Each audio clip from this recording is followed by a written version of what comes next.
Ladies and gentlemen, boys and girls, collectors of all ages, welcome back to AussieVerse. I am Omnibo, joined by Single Issue Steve. How are you, Steve? Very good, mate. How are you this evening? Very good, because tonight we have a very special guest, a guy that has taken time out of his busy schedule to sit down with us and give us some knowledge here. Mr. Norm Bardell from Fats Comics. Thank you very much for joining us here today, mate. We really appreciate it. How are you? My pleasure, guys. Well, thank you. It's nice to be here. Have a chat about my favourite out of hours after work kind of topic, which is the whole comic collecting and the comic universe. It is absolutely my favourite topic to just sit around and chew the fat with. Right?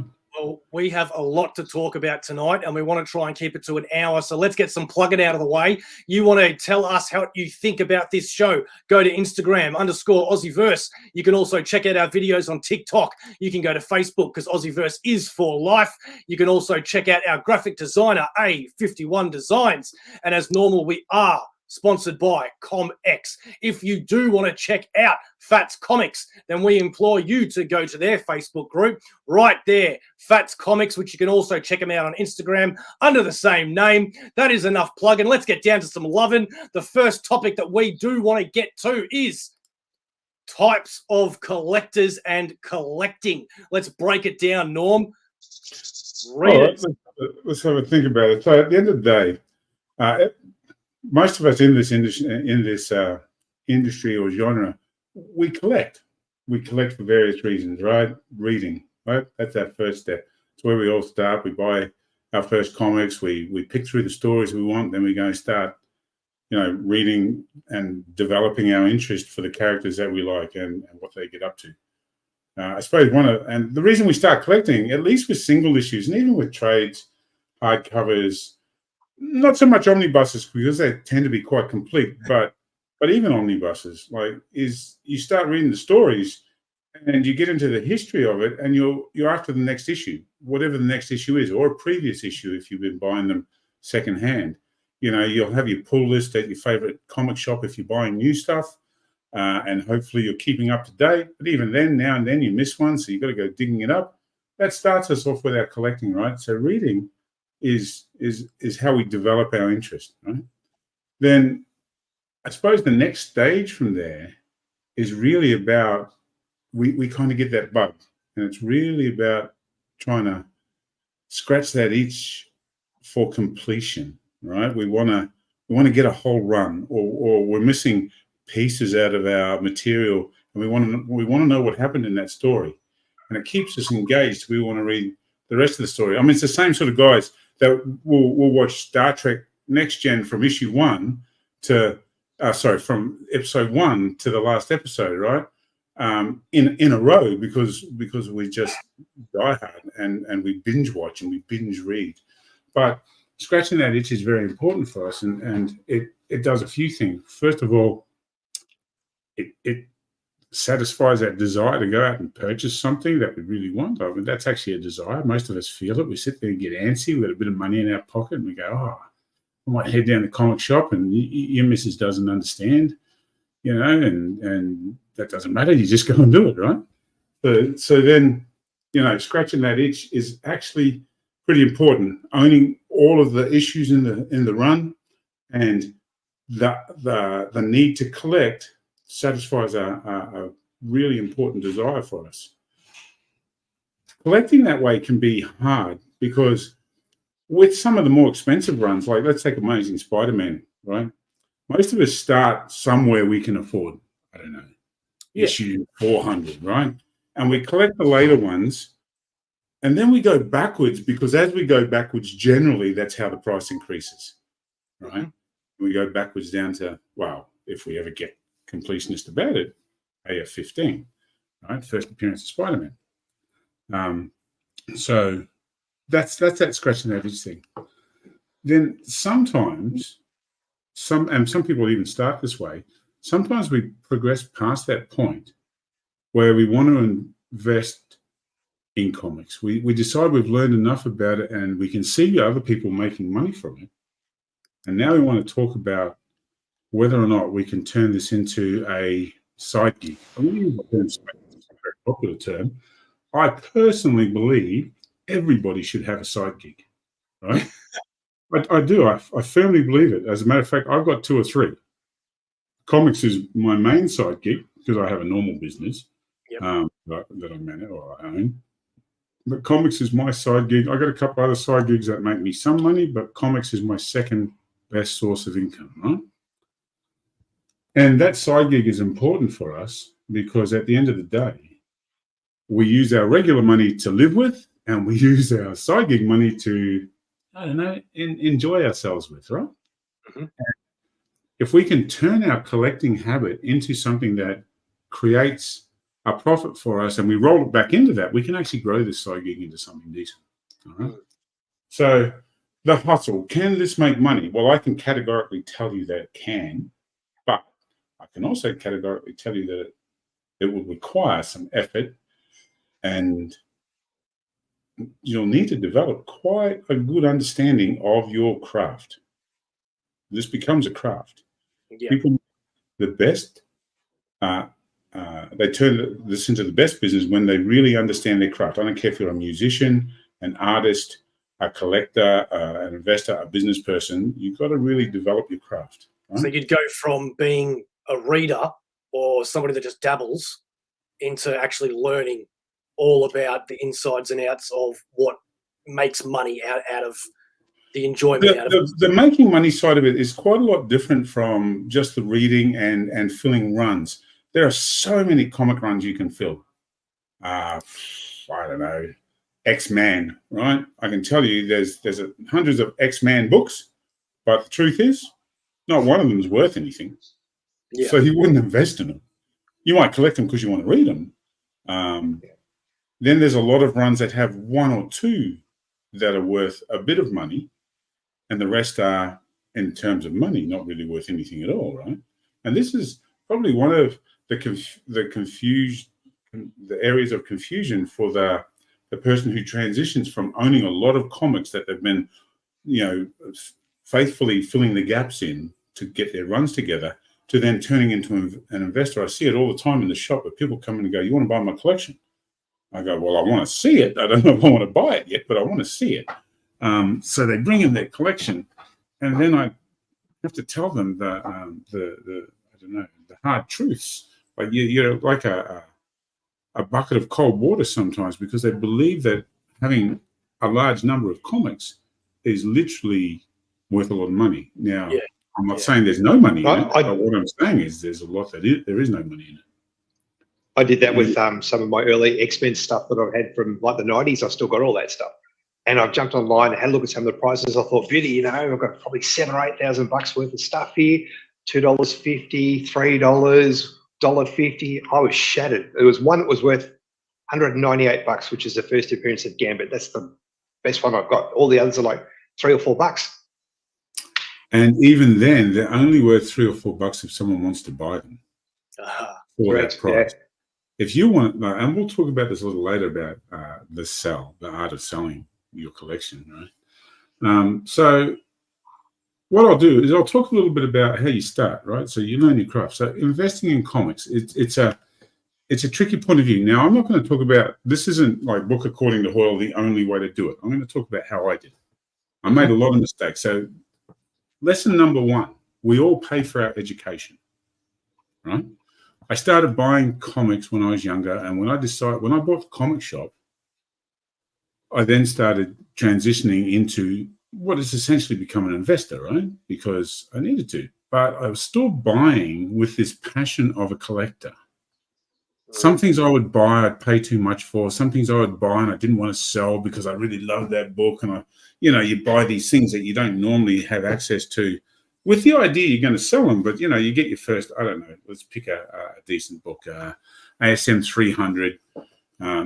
You get and it might be the first one you've seen. You got it, and you go, "Oh, I don't really want to sell it. I'd rather sit here and sniff it and rub it on my body gently and things like that." but the truth is that if you're getting into investing, you've got to be more practical than that, right? You have to really decide what your plan is with investing. So lesson number 2 is that when you spend money, that's a liability. when you make money, that's an asset, regardless of what the bank tells you. When you bought your house, that's not an asset until you sell it. It's an asset for the bank because they're making money from it, right? But it's not an asset. So when the bank goes, your house is the best asset you can own, they actually mean your house is the best asset for us that you can own, right? So you've got to remember, if you're going to invest, think about the fact that you do need to sell. Now, learn your craft. You do need to buy things, and you are going to make mistakes, and you need to learn from them. But here's how you start. You start by buying let's pick something. So you start by buying runs you think are going to make money. Do a little bit of research, go, right. And I can tell you already, popular titles, two most popular titles on the planet, X-Men and Amazing Spider-Man, right? Amazing Spider-Man is one of the top 20 collector books in the world. So you go, all right, X-Men, Avengers, some Avengers. Every title has what we call keys. Keys are a thing you really do need to learn about and understand. First appearance of something is a key, right? The death of someone important is a key. You get these minor keys, and, it'll be, if you look in Amazing Spider-Man, no, let's even take it worse than that. Let's look at Strange Tales 110. Strange Tales 110, issue 110, is when Doctor Strange first come into comics. Very important character. Not on the cover. On the cover is Paste Pot Pete. Paste Pot Pete. Paste Pot Pete was this villain that basically squirted you with Clag glue. Yeah. That was his thing, right? Now, you get the first appearance of Paste Pot Pete. And it's a first appearance, but is it worth money? Well, not really. It might as well be first appearance of Bob the Pie Man, right? Oh, they just don't care. They did change his name later to the Trapster, I believe. Well, he did. And you could even consider that a key, So there are these minor keys, but they're a great place to start. What you do when you buy these things is that you then research it. So you go and get, what's this? This is Avengers, King Size Annual 10, Avengers, right? And this book here, from memory, is the first appearance of Rogue, I think. Yeah, yep. Rogue, not a big book. You might pay anything from, depending on grade, $10 to $50 for this book. And in high grade, I don't know what the price is currently, you might pay $150, right? Graded in high grade. Now, when you buy this book, for whatever price you buy it for, you get it and you put it in your hands, and then it gives you the opportunity to start learning about grading, learning about the quality of the book you've got and how it ties to the price. The better you get at learning your craft, the better. When I see a collection of books and I look at the keys and I go, right, that's a 4, that's a 6, that's an 8. This book's worth $200 in that grade. If I get it graded, this book's worth $500 in that grade, whatever. It gives you an idea of how you can take that whole collection and make money from it. Typically, when I buy, just quickly, mate. Yeah. Sorry, just to interrupt you, mate. Just in regards to the keys and looking for when you're going to get your books graded, as someone who's never done it before, what are some of the key things that you should look for in regards to the quality of a book? What are some of the little pointers? Right. So the very first thing you should look for is something called the Robert Overstreet Guide to Grading. Robert Overstreet came out a long time ago, and he produced this thing in collaboration with some of the major players on the planet at that time. And he produced a guide to grading. Now, CGC, Halo, CBCS, they all started with this grading book. And you could memorize it back to front. Grading is still subjective, right? But the big things you look for is, is it still glossy? Does it have sharp corners? Is there dense scratches? Are there broke color breaks? It's quite an involved art. But if you can do this, if you can break grading down to 4 kind of general levels, this is very poor. Like, it's half the page is missing or whatever, right? Or the cover's ripped in half, or spine breaks all the way down, and it's just trash. That's very poor. Then you get up a bit and you go, that's good, all right? Good means it's been read a lot. It's got all its contents, got all its pages. There's no major pieces missing. That's good.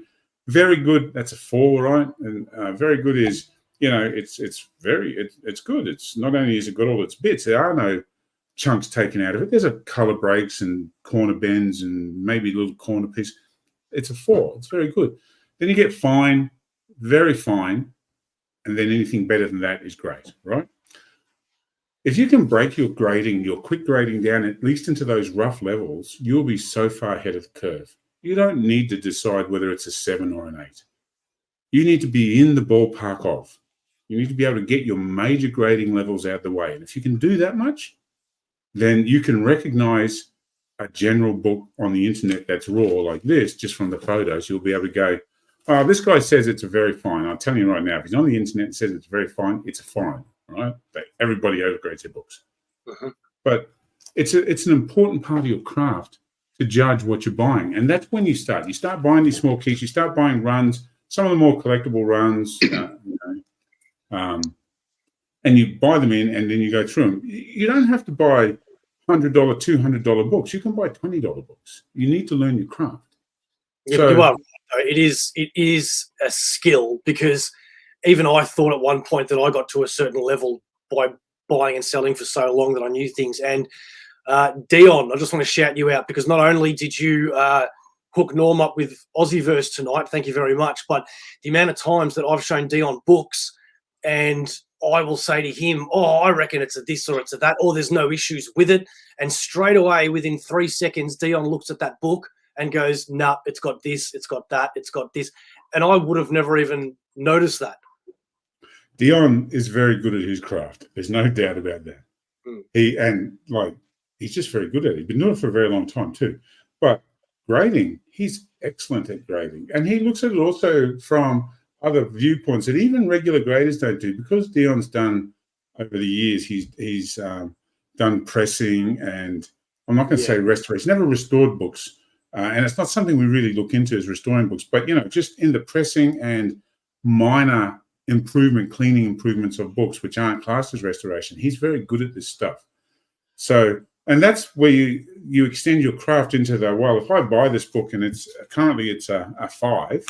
But I know that if I give it a press, I can get that subscription crease out the middle. Subscription crease, for those who don't know, was this, back in the day, they used to fold books in half just like that, stick them in the post and send them to you. Now, a subscription crease is common in older books. It goes all the way down the center from where they folded it, right? It's not necessarily a color break, but it's a decent bend all the way through the book. A book with a subscription crease cannot ever grade better than a 5. Right? Can't. It's just, if you've got that, it's no better than, it can be perfect everywhere else. It's 5. Right? So at the end of the day, he can look at some of those and go, you know what, I could press that out.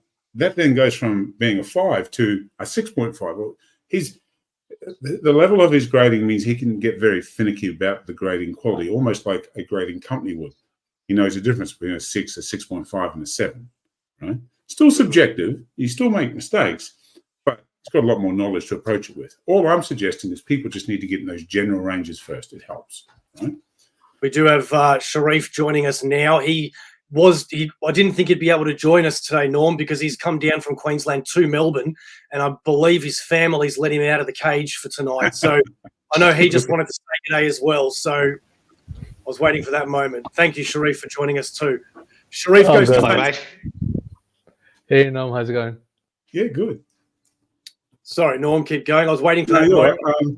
So start with buying, some of the more collectible runs, the runs that might run into a few.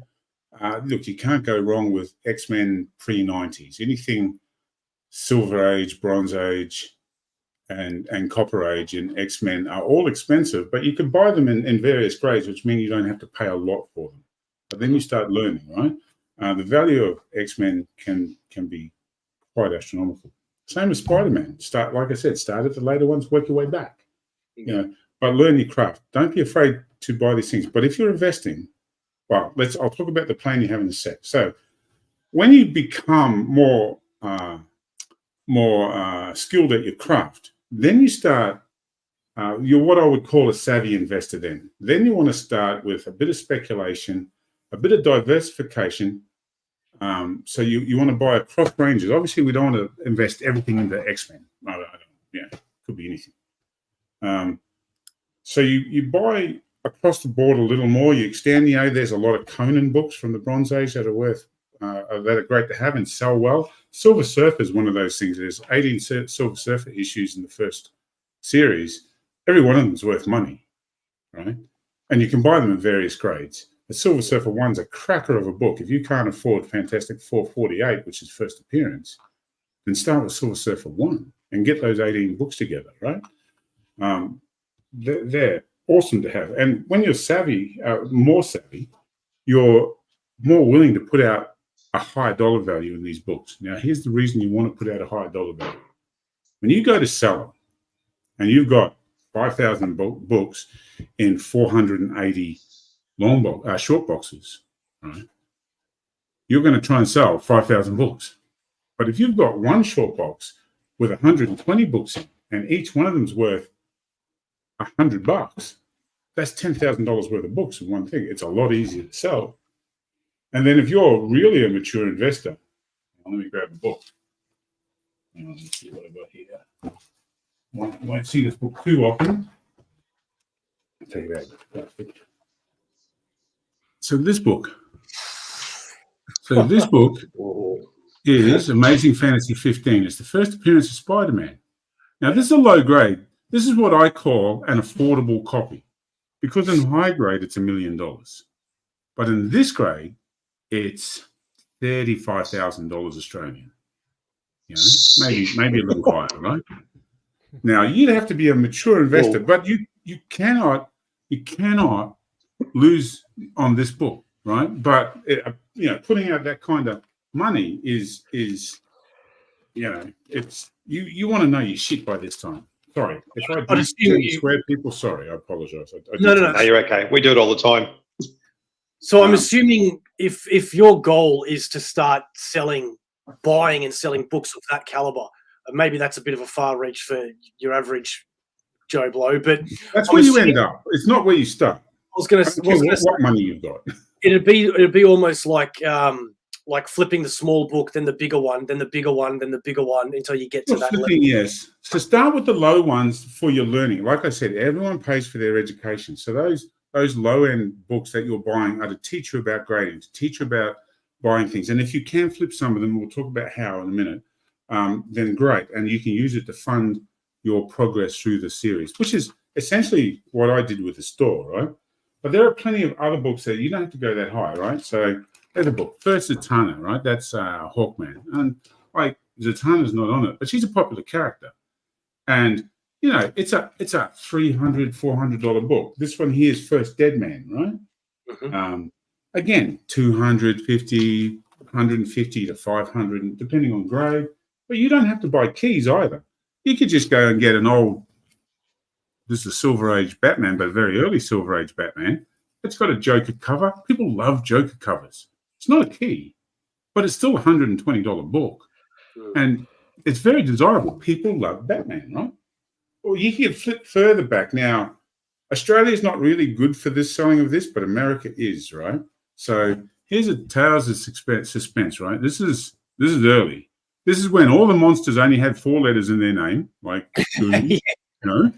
because that's what they do. So this is pre-superhero, right? And you can find these underpriced everywhere because people in Australia don't really understand them, right? But people in America love them. So depending on where your market is and where you're selling, it's all. And then something else to take care of is, all right, everyone gets hung up on first appearances, but sometimes second appearances are really good, right?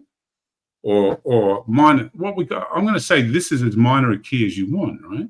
So this thing here is it's a bit hard to go, but it's second appearance of Punisher. I think Gwen Stacy's old man gets whacked in it, something like that. I don't know. It's one of those things. But again, a couple of $100. And when you're in that savvy investor arena, you've learned a bit about your craft. You can buy this book and go, right. So here's a trick. Whenever you buy a book like this, flash it. And what I mean by flash it means you lay it like this and see how the light's playing across it. When you do that, you can actually see in my picture, there's a crease running across the middle of that book, right? Now, that's the major crease. Well, when you do this, you can see all the little creases and all the little things. You can't see that while it's in its plastic bag. You have to take it out and you have to flash it, flash the back, and see where all those little creases and stuff are. And you won't see it from people's pictures they put up online either. Buying off of eBay carries risks, not only just because people can rip you directly by not sending you the book or whatever, but because they essentially just tell lies about their stuff, right? So if you can, walk into a shop or someone you know, pick the book up, look at it, hold it, rub it on your body gently, smell it, do whatever you want to do, and you're good to go. Or buy them graded. I make no distinctions once it's graded. So I've looked at many books that are graded and thought, that's not the grade. But I'm not arguing because a professional grading company did that. So I'm buying and selling at that grade because that's the grade. I argue with that. So you can get a low-grade key, first Rhino, right? 3.5 PGC. I don't know what it's worth these days. $300 maybe. When I was buying this book, like back when I bought it, it was probably worth $50, right? But it's graded, so you can't argue. It's a 3.5. I'm never going to sell it for a 4 or a 4.5. It's got a price. It's an accepted price. Big tip. If you're going to try and price your books using eBay, use the sold section, not that section where people just put a price on saying what they want to do. Anybody can put a price on a book. But when it sells for that price, then you've got some traction. Right? Then you've got some reason for sitting there going, this is worth $50 or this is worth $500 or this is worth $30,000, because you can point to a sold listing that's recent and go, people are paying that price for it. Important. Right. So just quickly, Mrs. Jones Honeycomb says she started selling in Facebook groups recently and love learning from the more established sellers. This information is great and very helpful. OG Shaggy Mac has gone. I started with a $50 book, flipped my way up. Very satisfied with the journey. And as I just put in the chat there, guys, keep asking those questions and I will highlight them at the end. We'll do a bit of a question answer. So some keys that are interesting and a little bit related. So obviously we all know that, well, maybe we don't all know it. I shouldn't assume that. But the advent of movies and in some regards, some of the TV shows and even some of the cartoony type, whatever you want to call them, anime stuff, when it gets released, drives up the price of books. We're talking about speculation, right? Yeah. Now, speculation is an important thing, but if you're going to invest, get in and get out of that book. Full stop. Unless it's something that really stuck. Like, all right, we'll talk about one that really stuck. Thanos. Right? Yep. First appearance. Now, it's also the first appearance of Drax the Destroyer too, but Thanos is what we'll talk about here. This book shot up in price on the advent of Avengers, but it stayed high. It lost a little bit of traction. COVID was a bad thing. Everyone lost money if they were buying books during COVID and selling after. Even me. I don't even want to talk about the number of money I lost on buying collections through there, right? But we didn't know what was going to happen. COVID was an unusual circumstance. 2019, and here we are in 2024, the prices are pretty similar. That period from 2020 to 2023, prices went up and they've come back down and they're settled in those two groups there. So that was an anomaly, and I wouldn't let it worry your thoughts about the process of buying and selling and whether books are going to increase in price because they've just been dropping. Prices go up and down all the time, but I can tell you, guaranteed, if you take the COVID anomaly out, prices are increasing. So any of these books, a movie comes out, Deadpool's a perfect one. You could buy Deadpool just a year before the Deadpool movie in any comic shop in their dollar bin. And for a high grade one, I might have paid $5. I literally had a short box full of the bloody things, right? First Deadpool, right? Then New Mutants 90 something. 92, 96, I don't know. New Mutants. That's how much I think of this book. Right? 97, I think it was. New Mutants 97? Anyway. It peaked at around 1,000 US for a high grade copy, right? More. It probably peaked just as the movie was coming up around that 1,300 US. That's $2,000 Australian, right? Then 3 months after the movie was out, you could buy it anywhere for $500. Yeah. Now, it still holds value, don't get me wrong. But if you're going to speculate, you're going to buy some of these keys that come out, when the price hits on them, sell them, get rid of them. You don't have to wait for the peak. It's a mistake with any kind of collecting, whether you buy gold or Rolexes or comics or cars. Be happy with the money you made, sell it, take the money, go, I've made money, I'm very happy, and walk away. Don't dwell, I should have kept it for another year, I should have kept it for 2 years. Get in, get out. It's a speculator, because I can tell you 5 years later, it'll be worth not much more than you paid for it, right? I've made that mistake twice. When you can take the profits. I've made that mistake twice. One, I bought the first appearance of Carnage. I wanted it because I actually wanted it. It wasn't for an investment. But then when Carnage was announced in the Venom movie, it went bananas. And then I decided to sell my slabs. And I went, if only I decided to sell that back then, because I wasn't going to get as much. And the other one was the Null, the first appearance of Null in the Venom comics. For a good, 4 months, let's say, that thing was just selling for so much money. And I just kept holding on to it until I decided to sell it much, much later on. And I got a little bit of money for it, don't get me wrong. But, like, how do you know? Could have made a lot more. Now, that's the thing you got to remember. Coulda, woulda, shoulda. Just have a plan. I'll talk about the plan just in a sec. Actually, Miss Jones says she's definitely guilty of holding books for too long. I'm definitely guilty of. I've had some of these books for years, not because I can't sell them. It's because I love the books, right? I'm still a bit of a collector at heart, and I love holding on to these books. What I really like about this stage of the hobby, and I would consider myself a mature investor, is I get to buy books that I would normally never buy, hold on to them for a while, and then pass them on to somebody else. I really enjoy that part. You know, I've owned first appearance of Green Lantern. I've owned, well, actually, the only first appearances I haven't owned is Superman and Batman. I don't know I ever will, because they're kind of high. You know, I don't know that I've got $1 million spare dollars to go and buy myself a low grade copy. And if I did, I'm pretty sure my wife would stab me to death if I tried to buy them. So there is that. You've got to balance it with life. Remember, comics aren't life. Even if you're making money out of this, comics aren't life. You've got to pay bills. You've got to do your stuff. So making a plan. How do you prevent yourself from getting too attached to the books that you've got that you want to sell, but then, you know, this is what we call making a plan. Now, I was just about to talk to about that, right? You have to really understand what it is. You're either a collector to collect because you love comics, and what usually happens there is your son or daughter inherits them, goes down to the local comic shops and sells them for about 10 cents on the dollar, right? That's what normally happens. You go, oh, I'm going to build this collection up, my kids are going to have it, and it's worth $100,000. If you're going to do that, price every book on the way through, or highlight every major book with its dollar value in that year. Write the year down with it. And then at least when they get 5,000 books, they can go, well, there's 50 books that I have to check on eBay in the sold section, because you've taught them how to do that. Then they've got an idea. So let's talk about a plan of comics, whether you're that kind of an investor where you're going to give it to your kids, or because you just want to own them, or you're the kind of investor that's trying to make money quickly and turn it over.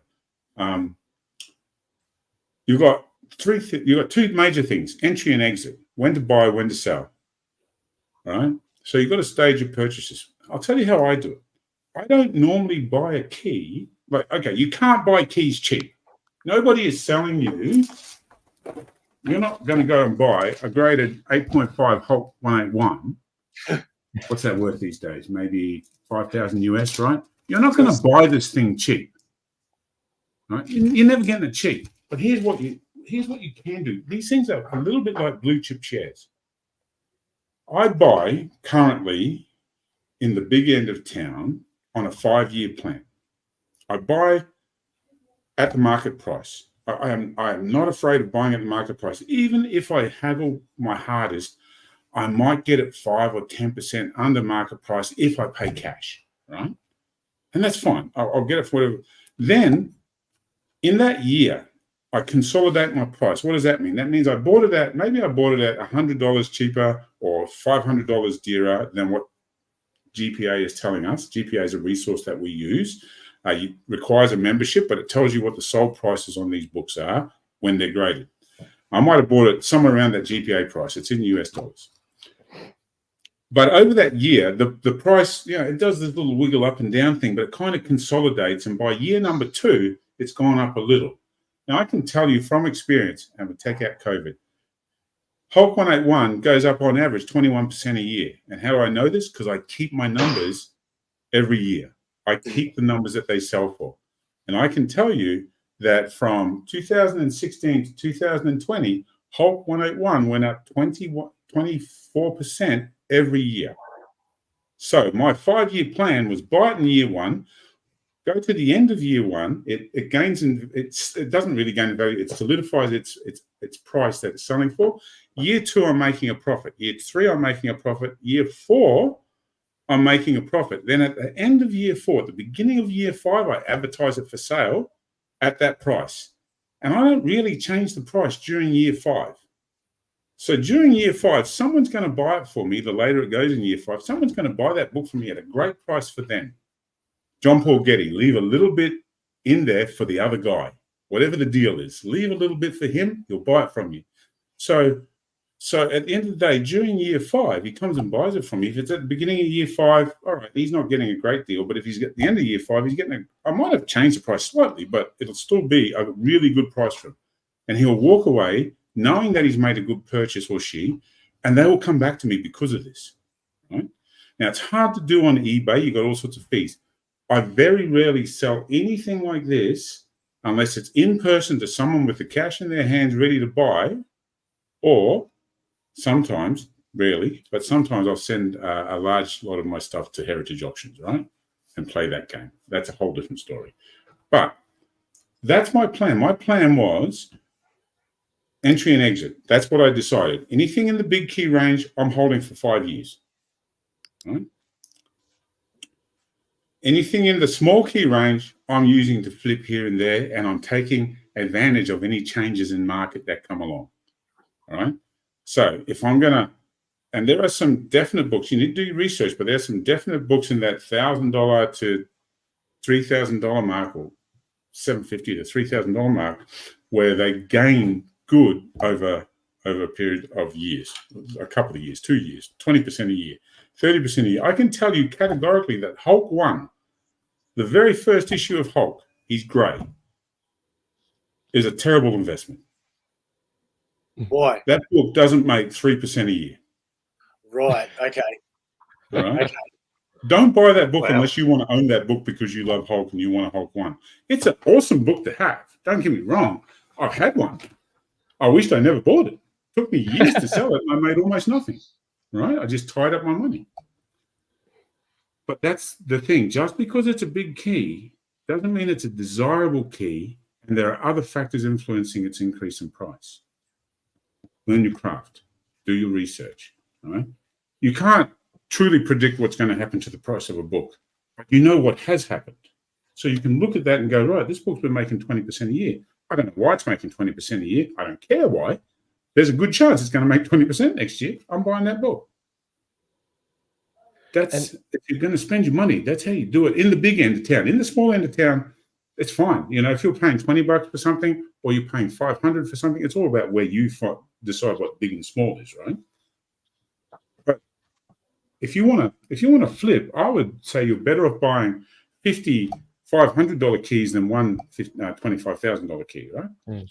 Because you can flip and you attract many more people from the variety, and more people have $500 in their pocket than have 25,000 in their pocket. So there's things to learn about that. So entry and exit, taking profit. You have to set up a sales pipeline. Don't go into this thinking one day I'm just going to sell them to somebody because magically someone's going to turn a lot up and go, I'm going to give you a retail value for your collection. Never going to happen. Not in a million years. You come into my shop, I'll look at your collection and know. This I will know with whatever collection you bring me. 15% of it I'll sell in 6 to 8 months. 25% of it I'll sell over 24 months. And the rest of it I'll have for the rest of my life. Yeah. So at the end of the day, how much money do you really think I'm going to give you? You know, because I've got to sell it. I'm only selling it to people who walk in the door and some people that we know online and stuff like that. We're not selling it to the world. And I can tell you right now, nobody wants your X-Force #1 from the 90s ever. Nobody wants it, mate, right? Somebody might want to read it and give you $5. But I don't want. I don't want. I want your X-Men 1, sure. And I want it at a price I can make money of it because I've got a shop to keep open. So your sales pipeline is important.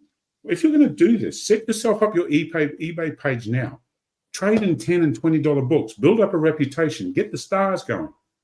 Get used to sending your stuff out. Go through the pain of learning how to process your books properly and get them out to the end user, the purchaser, and they're happy when they get them. Because it makes a difference when you start dealing with $200 books and $300 books. You build a reputation for honesty and for quick delivery and for safe delivery. You'll sell books. But you'll have to do the work. You'll buy these collections. You'll have to go through them, sort them, try to get the grading right, package them, send them, price them, the whole bit. Take photos, put them online. Anyone who thinks this stuff is easy has got rocks in their head. But it can be profitable, right? If you think you're going to buy them, just like I said, advertise them on Marketplace, you're going to have these guys turn up that are going to offer you cents in the dollar, like I would too, because 90% of your stuff's going to be rubbish. Right? Not rubbish, but not what I want. You might be lucky and get a collector who's looking for that run of, I don't know, E-Man, right? But you're not going to get someone who wants to make money looking for that run of E-Man because you can't make money from that run of E-Man. It's just not possible. Yeah. Right? So set your sales pipeline up. Have a good thought about how you're getting rid of it. And if you're going to get rid of it to a shop, take the loss, not the loss, but take what you make and be happy with that because you're getting rid of it all at once. You've got no more pain, no more pressure, no more work, but you've just given all those things to the person you've sold it to, and they need to get paid for that. So that's the trade-off there. Before we go further, we just want to have a quick word from Comex. This show is sponsored by the Comex shop. Check out comex.cx for all things Comex and find out what Comex is all about. We hope you enjoyed the show. And we do hope you're enjoying the show. And if you'd be so kind as to do us a massive favor, very small thing for yourself, please like the video because it really helps us and this whole algorithm stuff with the YouTube. And I think this is about the quietest me, Sharif, and Steve have ever been in a show before. But we hope you're enjoying it.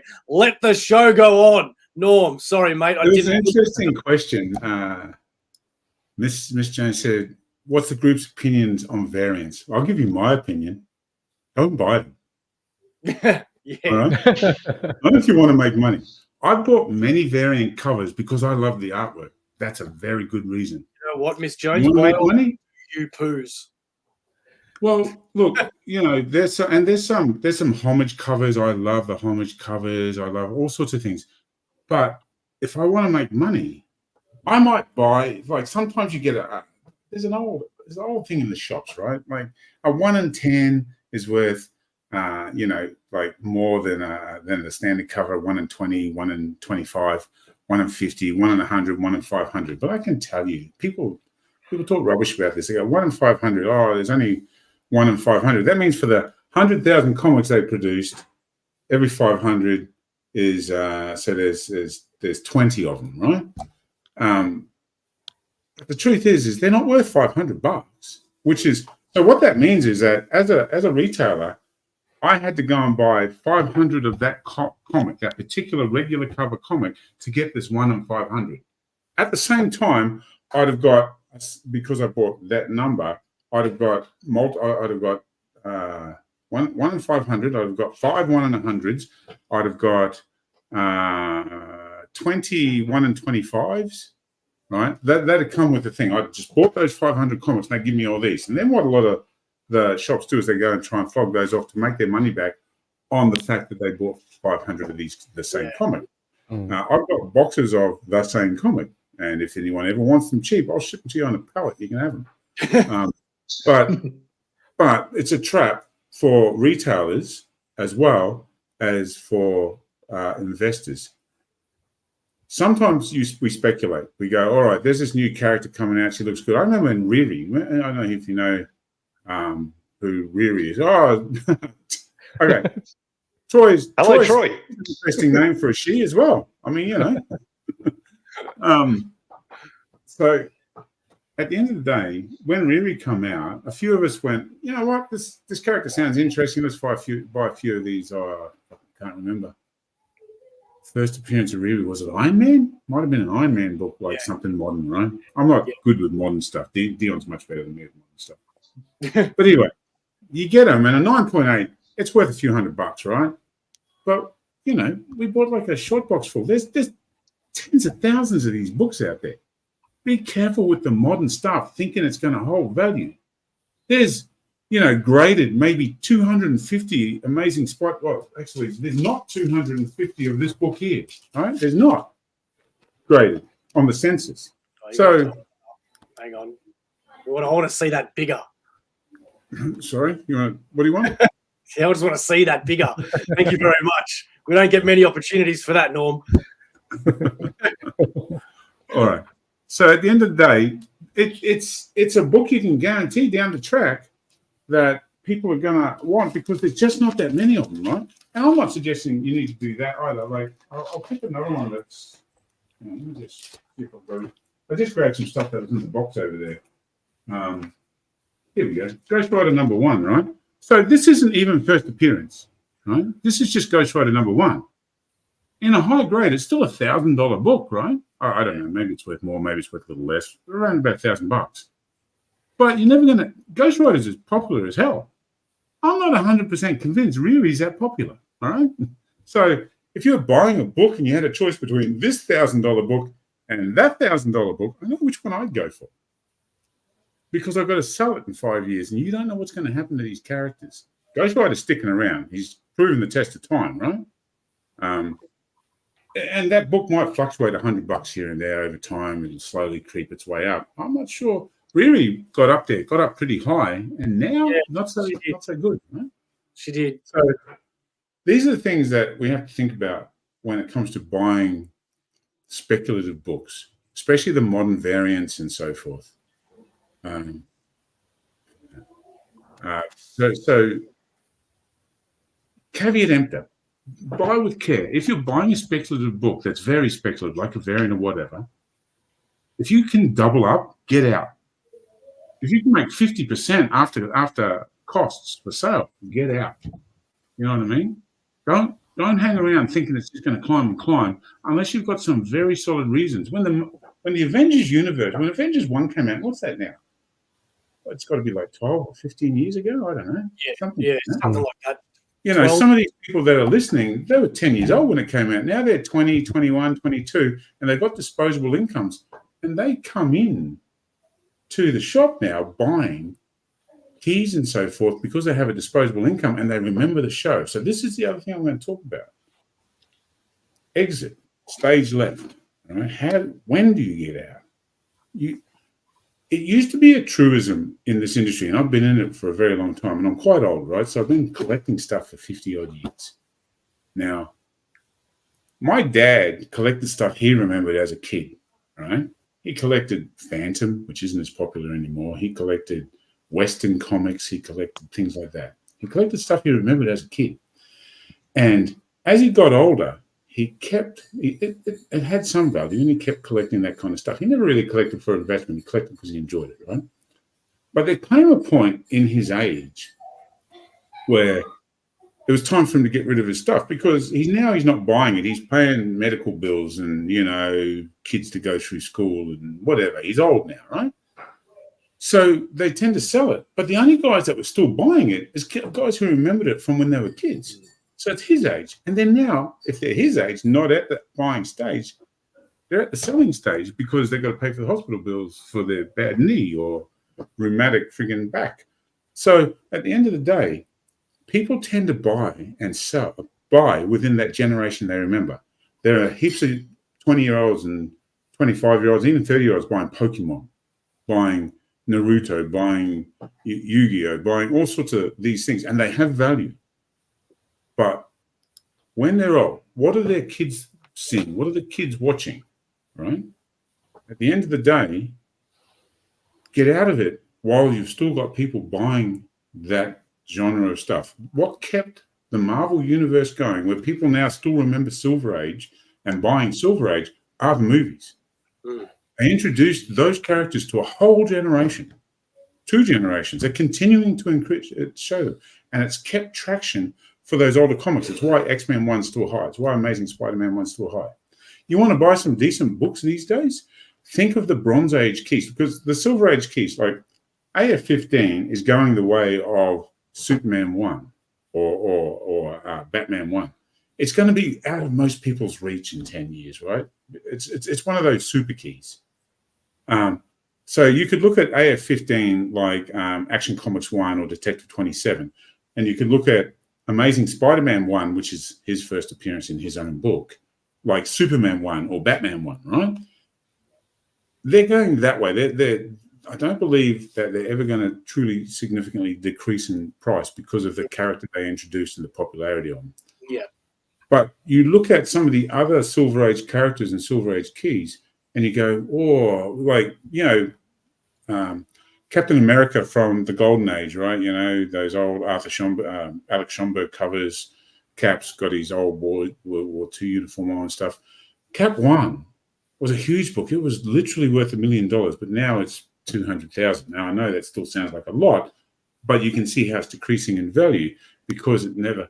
Superman and Batman are those characters, like the Americans, the world loves those characters. Captain America, the Silver Age Captain America is extremely popular, but Golden Age, not so much for the high dollar value investors. It hasn't kept its value. And that's going to happen to a lot of the Silver Age stuff, right? It's going to drop in price. The super keys, okay, get the super keys if you can, right? The Bronze Age keys, the big ones, ASM 129, Hulk 181. These are the AF-15s of the Bronze Age. Those two books in particular, I love. And then you got the smaller one, Conan 1. Now, Conan 1 is a book that actually started the Bronze Age. That's officially the first book of the Bronze Age, right? Other ones that come up at that time, as I said, Werewolf by Night, those sorts of guys coming out in the Bronze Age. These books are great, and they'll keep their value for quite a long time because the younger people will remember them and will collect them as well. But there's a couple of generations down where they're not. So remember to get out. It's no good. You just can't keep them past too many generations. Like I said, the Marvel Universe created a bit of an anomaly, or film created a bit of an anomaly with how long people are remembering stuff. They dragged out that Marvel thing for so long, the Avengers thing, that the kids that started watching it eventually had money to start buying it. And it was awesome for us in the industry at the time. But you can't guarantee that all the time. So think about your exit. Do you think it's going to, with Marvel, keep going the way that they are? If they go back, at the moment they're on a bit of a decline with the way people view them in the TV shows and movies at the moment. But if they're doing a terrible job of them. Yeah, but and that's true. But if rumours are to be believed, where they've realised that and they've taken a step back and they're going to try and right the ship, if they go back to going up, how will that impact the books, do you think? It'll impact them positively. Whether it will sustain them for 10 years, like the original Avengers series, like that was an awesome series, and it really, really made people enjoy that. Thank you, Troy.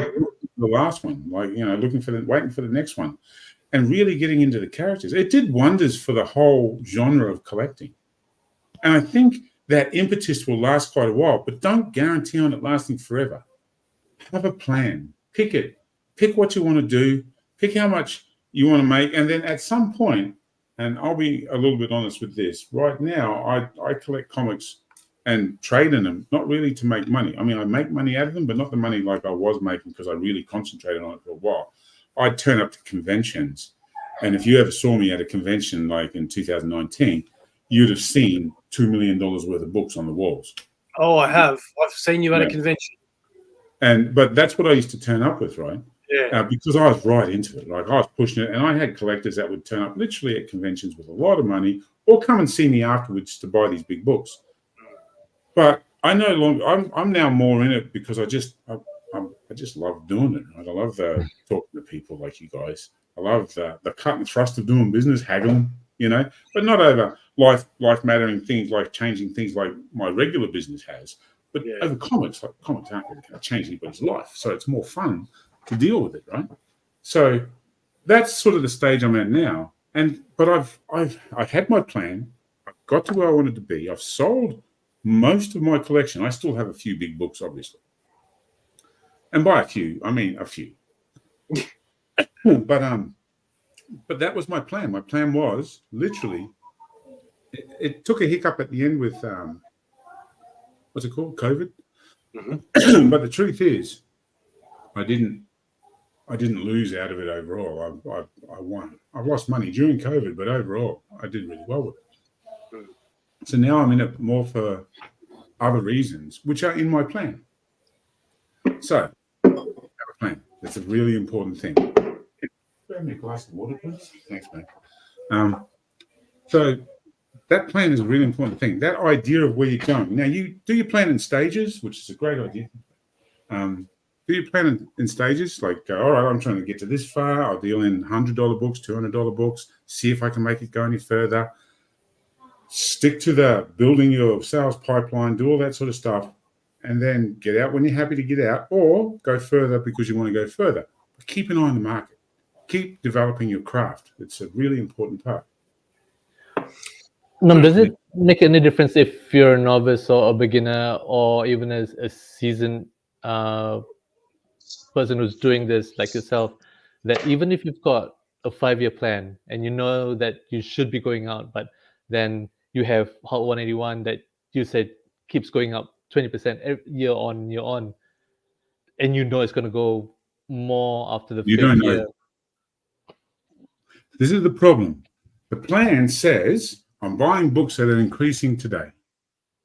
And I can do my research that for 5 years it's done this, but there's no guarantee that for 5 years it's going to do that. Stick to your plan.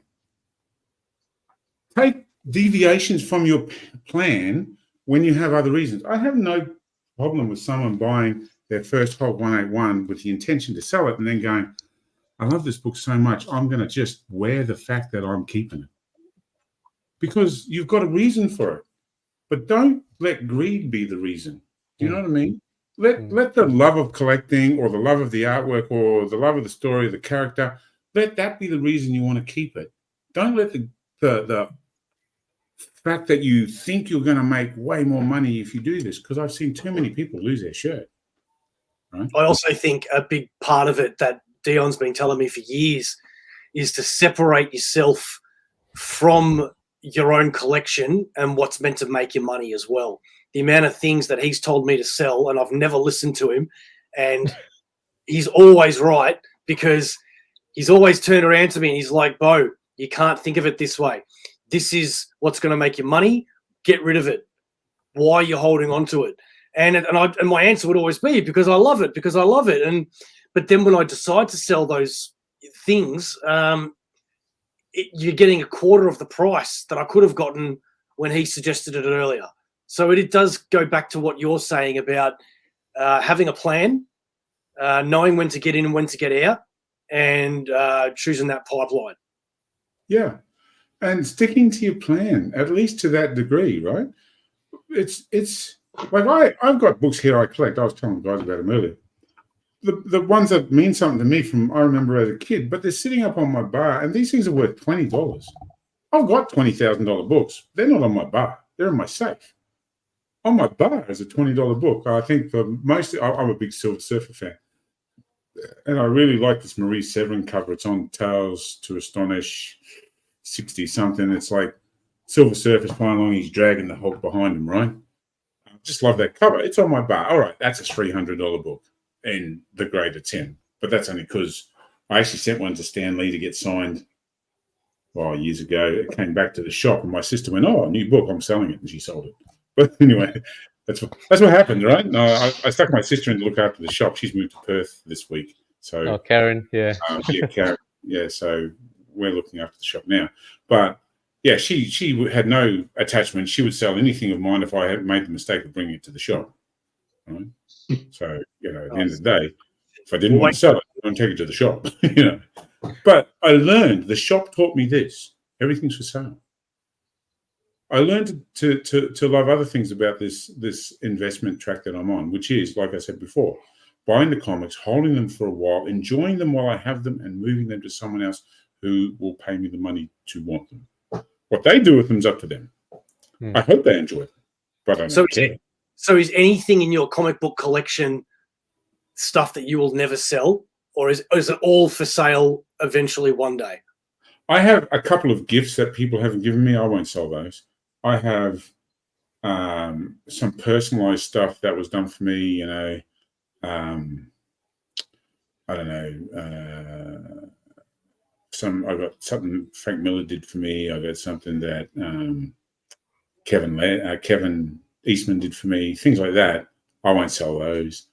I got something a couple of the guys in groups around Australia have made for me. One of them, a group of them, made me a pop vinyl of me and about the shop and stuff. It's an awesome thing. I'm never going to get rid of that. There's a CGC graded thing that they had done up for me. Things like this, I'd never sell. Yeah. But book-wise, I got my original set. I'm a big Frazetta fan.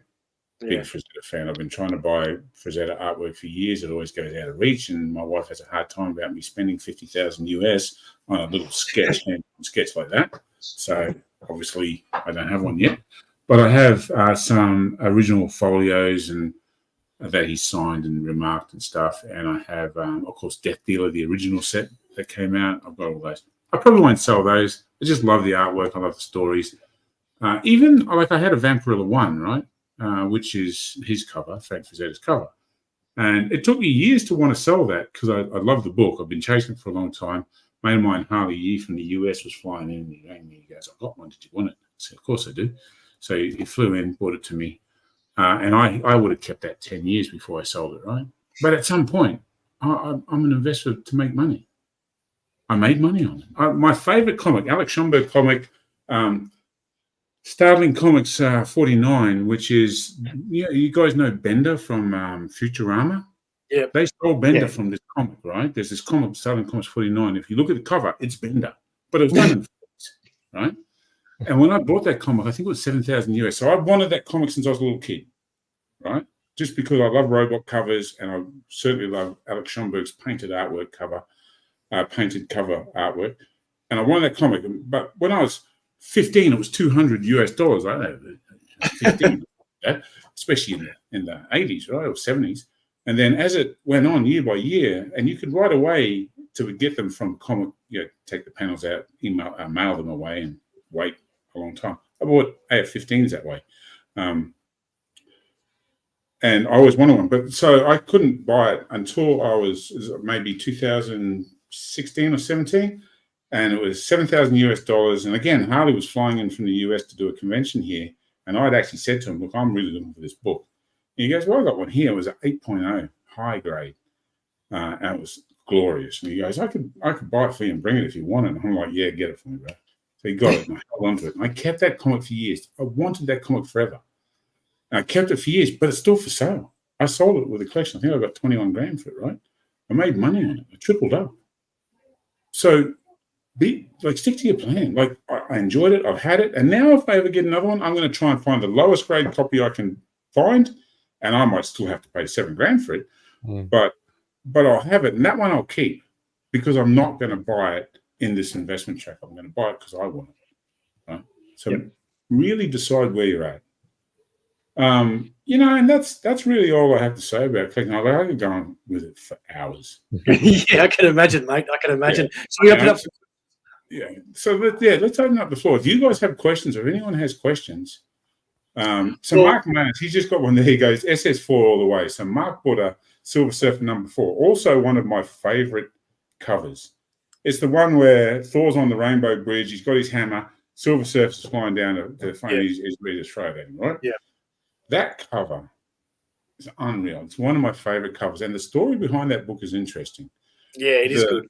The legend goes... the real story. Sorry. Yeah, Silver Surfer 4. So the legend goes, when that book was published, the truck carrying them from the publisher to the distributors rolled.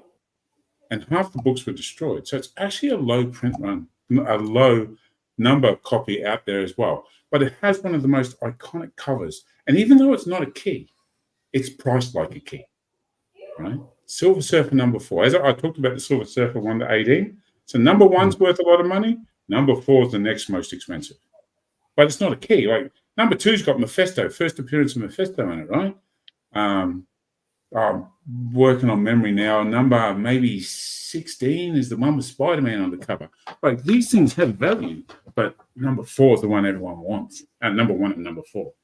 Mark bought one from It's me. interesting you mentioned that, Norm, because with a lot of stuff, it's not just comics, but some collectibles. You know, here's a gun from World War II, for instance, but the story behind it actually adds that value to it. The stories are interesting. So I'm only working on hearsay, right? But stories do add value. Provenance is always interesting, right? One of the guys on the groups, I don't think I should name him, but I won't. So he bought a comic that was done by, I can't remember the name of the artist, and he's famous too. But he reached out to me and asked me if I could buy this from his collection after he passed and keep it for him until he can afford to pay it off for me because he really wanted it, which I've done. Now, you get these things, people have these personal attachments. Obviously, old mate loved this artist so much, he just wanted something from his collection. That's a great reason to collect that. That's a great reason. He's not trying to make money from it. As a matter of fact, you won't make money from it, right? As I think he overpaid for it to begin with, but he wanted it. So there's no such thing as overpaying when you want something. You know? There's a good question there from, what was his name? Troy. I was going to say before, I wanted to make sure, because Troy, during this video, became an AussieVerse member.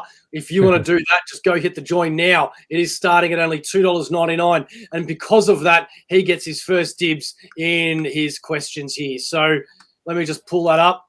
Troy, Mrs. Jones Honeycomb. I want to know why, where you got that name from in another stream. But your question is, so you would say that graded comics will see the greater value increase as opposed to raw books? I know it seems an easy answer, but grades like 7.5 might not sell as high as a raw. Okay, if you can grade, then more power to you. But I'll go this way. And let's talk a really big book, and then we'll talk a nothing book. Well, actually, we'll talk a nothing book first. I've seen a lot of people grade books that are $20 books. If you're grading the book, which if you did it in Australia, I'm just picking ballparking figures, right? It might cost you $50. If you did it in America, by the time you ship it there and get it back, it still costs you $50. But it's a $20 book. Now, if you're doing that because you want to hang it on the wall, and let's face it, graded books look way better than raw books as far as presentation goes. If you're doing that, more power to you. Do that. But if you think you're going to take a $20 book and grade it, and all of a sudden it's worth $100 or $200, or worth even more than it being a $20 book, yeah, you're back to the rocks in your head kind of idea, right? Some people might value it like that, but these people are uneducated, right? They don't understand the market. They don't understand what they're doing, and you may sell it to some people. Now, I have plenty of, I'm going to say, not very valuable books that have been graded. I've traded for them over the years. I've bought them, and yeah, I'll sell them for between $50 and $100, depending on the book and its appeal and so forth. And there'll be people that'll buy it because they love the cover and they want to hang it up and so forth, but they're not going to make money from them. You don't make money from these books unless something crazy happens. And, you know, First Carnage, even First Carnage didn't go that crazy. First Venom, Amazing Spider-Man 300, or, well, I mean, if you really want to talk it, 252 or Secret Wars 8, whatever you want to call these first series. They come out the same month. I mean, at the end of the day, those are good books to have, right? But they fluctuate in price significantly. And don't forget, you go buy ASM 300. I have literally bought and sold hundreds of them, like literally hundreds, because there are literally thousands of them, right? They'll always have a value. They'll always be a good value. A graded 9.8 peaked at like 3,000, 4,000 US. Now it's 1,500, maybe $2,000. I don't know. Some price it's not 4,000 US. So just remember. And then if you want to do this to a variant, well, one, it's going to take you 3 months to get your book back. So you've missed the boat probably with being able to sell in time. You're better off trying to sell that one raw when you get them. You just go straight to eBay. Everybody's trying to push their new variant for $50 more than they bought it for. Get on that train. If you can do it, do it. Get out of there, right? Get it, sell it, get out of there. But if you set it away for 3 months, you've got a real risk of when it comes back, it's lost all its value. So be careful with those speculator books and grade for the right reasons. If you've got this book here, And I sold this book to you as it's a Ghost Rider #1. It's, as I said, in a maybe it's, I don't know what it's worth. Maybe it's $700 or $800. I'm just picking numbers out of my head now. And this is pretty high grade. I probably would say this was a 7, right? And if you got it off me for a price of, say, a 5 or a 6, you could literally send this book in and get graded. And if it came back and you did your work right, and it was an 8, you're going to make $500 on that book. Right? That's what you want to be able to learn how to do. We, as in people who know what they're trying to do with this, I'm not saying we're all experts because we all make mistakes, but that's what I'm trying to do. I'm trying to buy raw books at the right price, get them graded, and hopefully, if I've done my work well, they come back graded worth more than the price of me grading them, waiting for that time to tie my money up in them. They come back and I make a profit with them, even if I sold them today. And I try to do that in that range of $200 to $2,000. Like I said, all the big stuff I keep for years, unless like you'd have to be lucky to get something out of me like that, or offer me a stupid price, right? But would you do stuff to the books to like pressing them to get them graded higher? There's pressing and there's pressing. There are people who say that they can press books. Now, I can squash a book just as good as the next guy. Can I press a book? Yeah. Like there's a lot more to it. Again, all spawns down to something. Learn your craft. You're going to start doing that. Get some really cheap-ass Silver Age books. Here we go. Cheap-ass Silver Age. Here we go. Showcase of the Spectre, right? That's a cheap-ass Silver Age book. It's still a minor key, so it still has some value if you can find anyone that wants to buy it, right? Test with this book. Right? You get one, you can go buy one for as cheap as $20. It'll be an ordinary price. So start with really cheap books, $3, $4 ones, rubbish. Try to learn your craft a bit, but don't just send your books to someone who says they can press. Like, look for their bona fides. See how long they've been in the industry. See what they're doing. Now, there's some guys who are really good at it. I know guys who are really good at it and don't do it anymore, right? Dion's one of them. He doesn't want to do that anymore, right? It's a lot of work. And that's the problem, is people cut corners. It is a lot of work. They have multiple presses set up, and each book, you got to put it in the humidity chambers. You got to, like, I don't want to teach anybody how to press books, but I know how to press books. I don't do it for a reason. It's too much work. For the money you get out of it, like they'll charge you, what, $20 to press a book? Fantastic. That's awesome. I'll pay $20 all day long. But I wouldn't do it for $20. I don't have that much time in my life. Yeah. Right? Literally, these books will stay in the press for days. And then they'll go check them. Like after that, they'll sit in a humidity chamber for an hour, 2-3 hours. They got to go handle it, put it in the press it at the right pressure.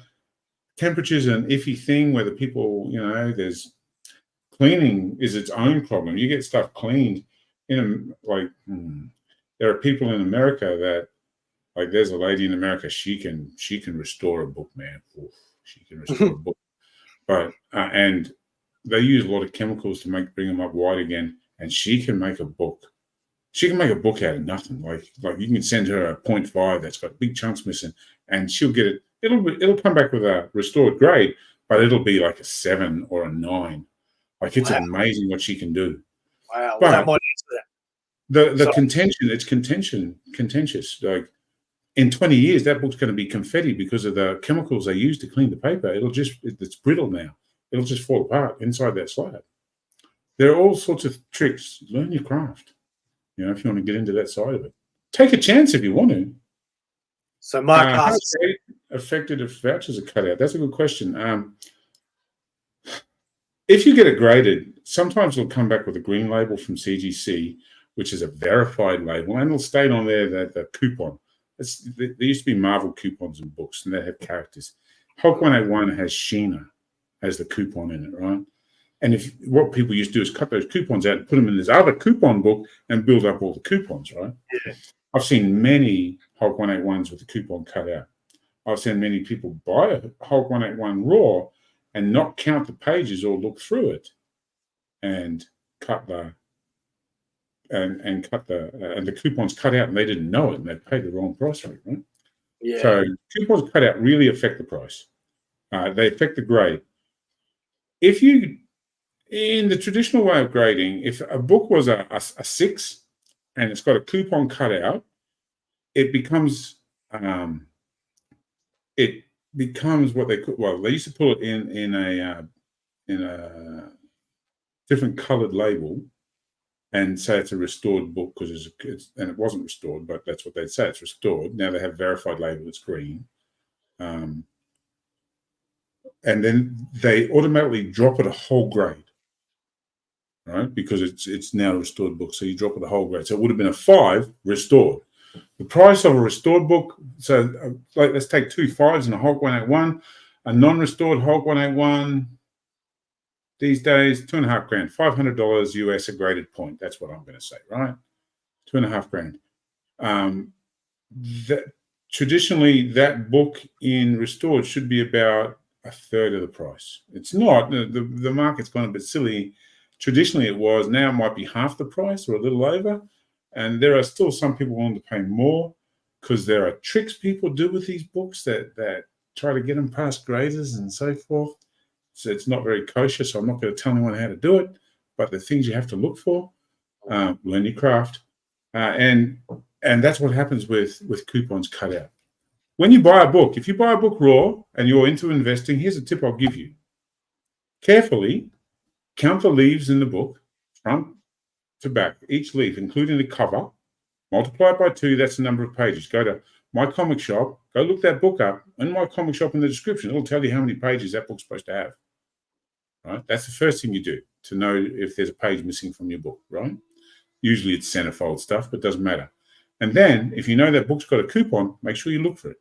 Flick through the book, looking to make sure all its bits are there. It was common back in the day, especially Golden Age books, for guys to cut bits out, panels out that they really loved and stick them on their, I don't know, school book or something, right? Yeah. And you wouldn't believe how many Golden Age books are floating out there because guys like me, and I'm guilty of this, you just can't check every book that comes in the store. I got 500,000 comics, guys. I haven't looked through every single one. I'm not gonna.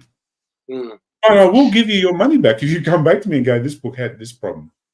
You know, like, don't worry, I check all the big books, but I'm just saying, regular books, I just can't. 500,000, and you just can't do it. Okay. You know? So, in regards to pricing, would you recommend apps like Key Collector for valuing, or are these more do of not a use Key Collector to value jack shit. Key Collector has a use, and I'll tell you what that use is. If you have 500 books in a run or 10, you've just bought a little collection that's got, I don't know, pick 3 nondescript titles. Look them up and here's how you do it. Sort them, number 1 to number 500, whatever. Sort them in their titles. Look them up in Key Collector. Look at the keys. Go and flick through and find the keys. Identify your keys. That's it. Do not price with Key Collector, but it's the fastest way to identify your keys. You want to price things? Go check My Comic Shop. Go check sold listings on eBay. Get yourself a GPA subscription. But don't use those stupid apps on your phone because they're just wrong. They're just completely wrong. I knew you'd say that. They're not even in the ballpark, but they do have their reason. Oh, do I really think that? I'll say it this way. I didn't know what you meant. The price of the books. So the question, everyone read the question. Most people can read, so I'm not going to repeat the question. But Marvel things, even like, let's look at some really ordinary things that come out. So I wasn't a big fan of She-Hulk, this TV series, but it increased. If you speculated on it a little, the book price went up, and if you got out at the right time, you made money. Now, is that crueling the price of a book? No, it's not. As far as I'm concerned, it's enhancing the price of the book. It's up to your own skill set as to whether you made money from it or not. If you thought it was going to continue to make money, then without trying to label anybody, you're a freaking moron. Like, get in and out. If your goal is to invest, make your money, get out, right? Big keys are different. Another Spider-Man movie comes out, it'll reinvigorate the interest in Spider-Man. More people will want to buy it. That doesn't necessarily mean it'll push its price up because the price is already high, right? If another Ghost Rider movie comes out, and I don't care if it's got Nicolas Cage in it, it'll do the same thing. More people will want to buy the key because more people will become aware of it, right? And will that affect the price? Maybe, maybe not. But they're high dollar value books anyway, so it'll do something. They'll go up just from people wanting them over time. Once these bigger books or these more desirable books that have lower numbers go into people's collections, they don't come out for a long time. And more, we just get by numbers, sheerly, we get more people on the planet. More people want to buy these books, and that's what drives their prices up. The more they get sold on eBay, eBay adds 12% or something to the price of anything you do. Just by the nature of people selling on eBay, it drives these bigger books up because they're not selling them at a loss. So every time it's a bit of a Ponzi scheme, to be honest. But every time you see these things in GPA going up, you can guarantee it's because somebody posted it and sold it on eBay, and they factored in the fact that they got to pay 12% to them. They don't want to lose money, so they're selling it at a profit plus that 12%. It just naturally drives the books up over time. Play that game, right? So no, I don't believe. I believe that the TV series. I mean, Loki was not the greatest one. I liked Moon Knight. Moon Knight was awesome, and it really helped the book. Right? Like Werewolf by Night 32 was always a good book, but it wasn't a great book. It wasn't really one of those keys you were paying $1,000 for, more than $1,000 for. You were paying a few hundred. Moon Knight comes out. It was a great series. It really helped the book, and the book hasn't really dropped in price afterwards. And not to mention that he's a great character too. He's a great character. He's like Batman, you know. I don't think this next one's a question. It's more of a statement, I think. Can't make money on comics as comic book people don't have money. That's not true. Plus, buying is very expensive if you live in Kiwi land. Example, buy an omnibus for $250, sell it for $100. Yeah, see, I disagree with that, especially with the omnibuses. If they're out of print, you'll be making your money back. You won't be selling. If you're selling an omnibus for $100 that you've spent $250 on, then something's wrong there. I can pretty much tell you what's wrong. People approach this without a plan and they get desperate. So you're completely correct, Bo. If you have a $250 out of print omnibus, I don't care if you pay $250 for it. That omnibus is worth $300, $400, $500. And when you go to sell it, you need to ask those prices and stick to your guns. If you're desperate, then you're going to take a sale on anything. It doesn't matter. Like, desperate people, they're desperate, so they'll sell for less than it's worth. Now, as far as New Zealand having low dollar, two of the highest dollar value collectors I know are Kiwis, full stop, and they live in New Zealand. They fly to cons. I went to, all right, I don't know if you guys know who Harley Yee is. Look him up sometime, Harley Yee. Harley Yee's Rare Comics, that's what he calls himself.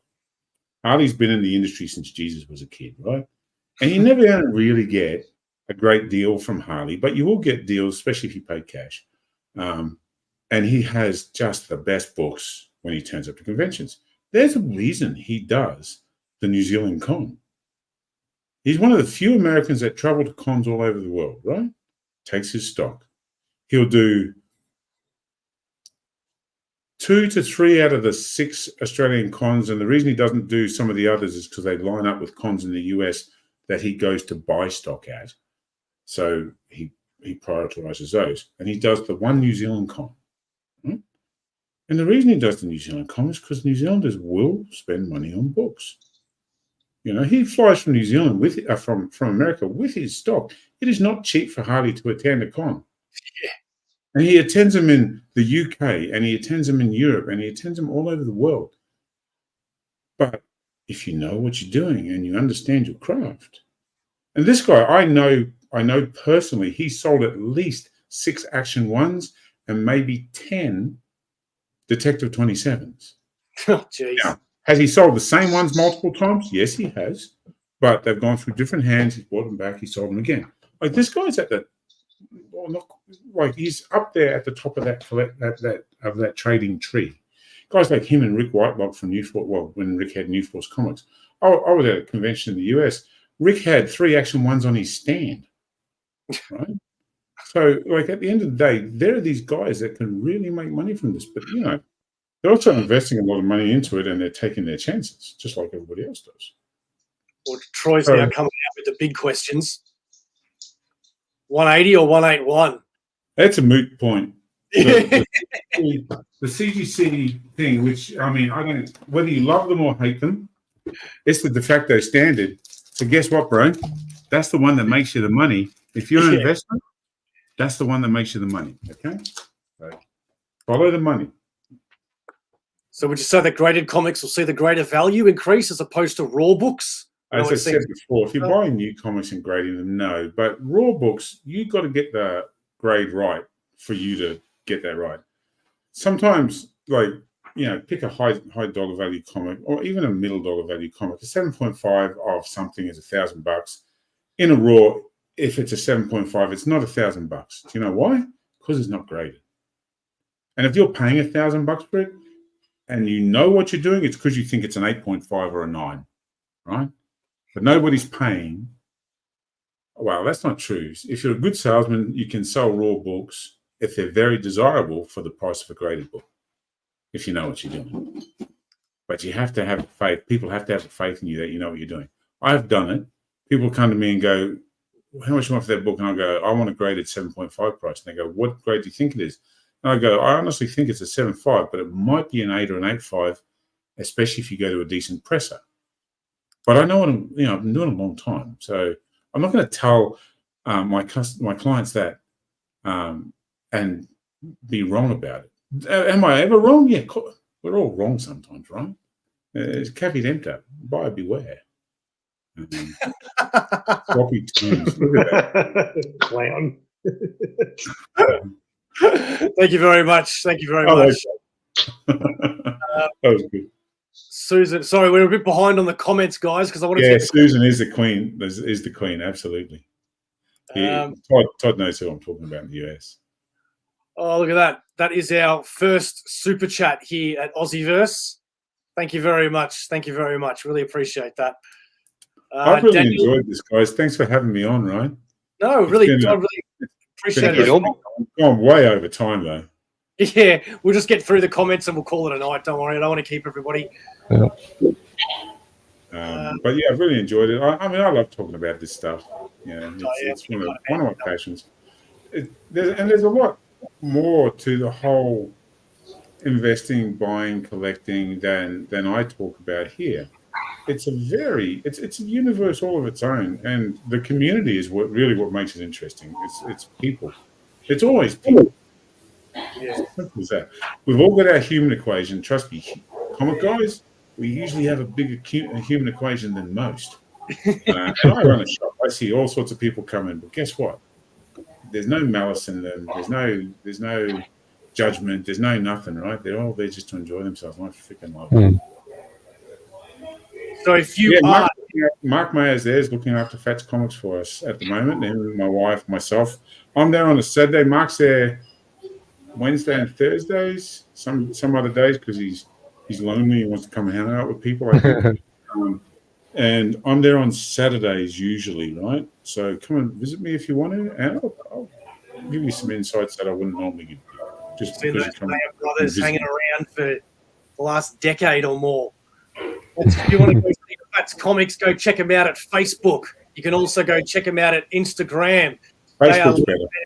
Facebook is better, apparently. You can go see them. Because I'm useless at posting content. I've been there myself. I had a great time when I met Norm there. Sharif goes there quite often, and that's probably because he lives in the same state. If any of you want to give us any feedback, you want to come on the show, you've got stuff to show off, you are a comic book creator, you are a comic book illustrator, writer, whatever the hell you've got, you want to be on AussieVerse, you certainly can be, because it doesn't matter where in the world you are, you can be a part of AussieVerse. Go check us out on Facebook, because right there is the answer to the question I'm about to ask Norm and see if he gets the right answer. And also, don't forget, we are sponsored by ComX. We have some last comments here before we go. Ladies and gentlemen, love the stream. Thank you very much. We really appreciated you and all the comments. Claudia, she's the greatest woman in the world. Nothing to do with the fact she's my partner. Awesome show, guys. Very informative. Thank you very much. Norm, is there any last bits of advice that you would want to give everybody before I ask you the most important question of the night? Well, only that if you're going to do it, mate, you better enjoy it because that might be all you get out of it. Ever want to come back on the show, Norm, you please hit me up, buddy, because it was an absolute pleasure, a real treat to have you here. Thanks, mate. I really enjoyed being here. Yeah, Sorry that really we didn't informative. do that much. Just listening. Sharif, I believe you got a question to ask Norm. Yes, Norm, if you had one thing to say about AussieVerse, what would it be? About this whole podcast? Yeah, no, I think what he meant to say, the way he meant to word that was, Norm, if I said to you, what is AussieVerse, what would your answer be? I think it's got to be community. It's got to be